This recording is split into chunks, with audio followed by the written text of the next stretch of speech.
किल्ल्यावर आलेलो असताना आमच्या सर्व मराठा बांधवांकडून या किल्ल्याच्या रखवालदारांकडून आमच्याकडून या ठिकाणी किल्ल्याची साफसफाई करत असताना या ठिकाणी बॉटल भरलेलं पाणी असंख्य घाण कचरा हा या ठिकाणाहून आम्ही वाहून घेऊन जाऊन या ठिकाणी आम्ही समुद्राच्या पलीकडे म्हणजे तीरावरती टाकणार आहोत।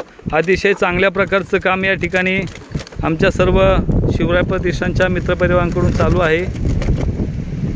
असा हा पद्मदुर्ग किल्ला, याची तटबंदी आपल्याला पाहायला मिळते। जबरदस्त पाहण्यासारखा किल्ला आहे, पण या किल्ल्याची पडझड खूप जास्त प्रमाणात झालेली आहे। याचं कारण असं आहे की हा समुद्राच्या मध्ये म्हणजे किनाऱ्यापासून 5 किलोमीटर आतमध्ये असल्यामुळं जास्त पडझड पाण्याच्या लाटांमुळं या किल्ल्याची झालेली आहे।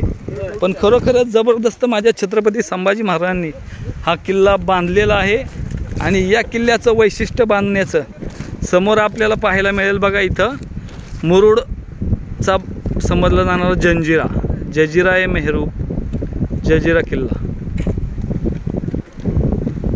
झूम करतोय पण दिसत नाहीये।